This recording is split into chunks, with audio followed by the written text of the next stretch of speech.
Hi,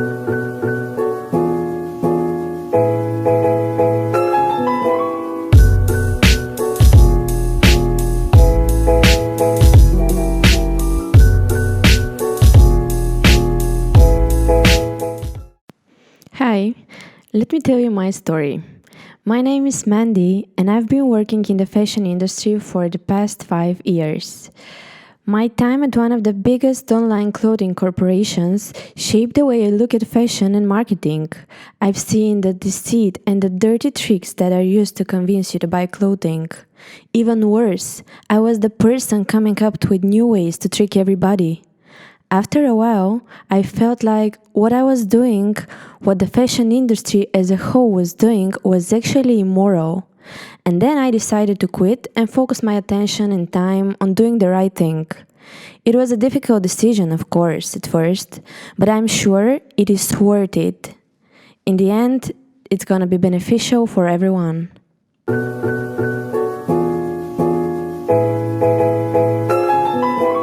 Honestly, at first it was so great.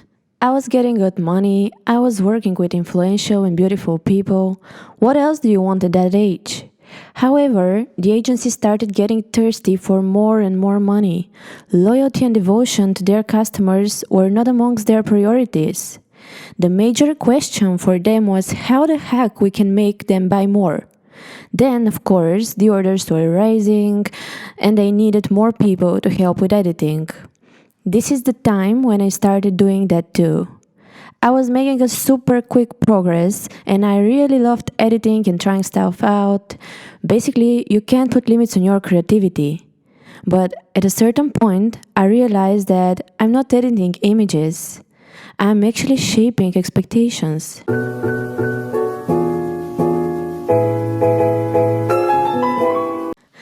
To be honest, it's not one or two. Maybe we need a whole documentary for that. My day to day differed depending on which department needed me.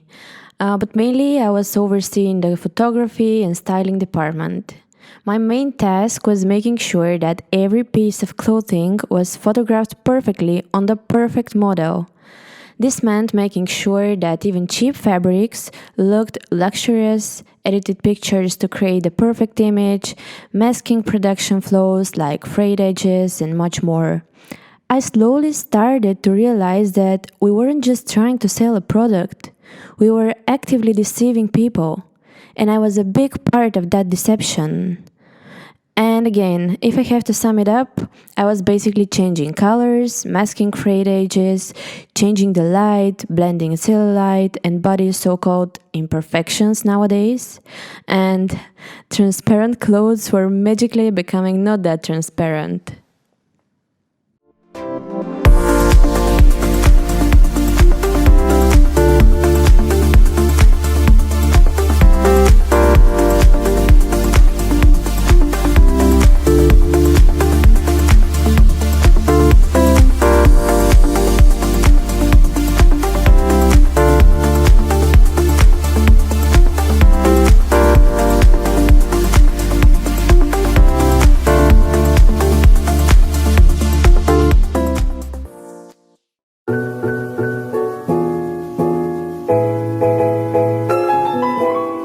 This is a hard one because, as you know, expectations versus reality, but they can expect the truth, the whole truth, and nothing but the truth.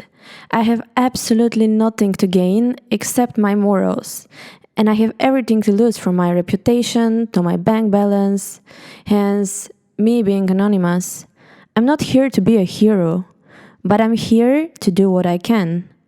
I'm going to unravel the threads of lies and, if I have to be poetic, the frayed edges of morality. Our audience can expect shocking revelations and, of course, clickbait worthy information.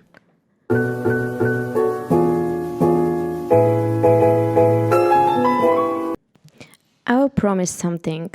I promise to give as much information as I can because I really don't want all these people who are watching to believe that what is going on is true and also to believe that what is on the internet is actually real.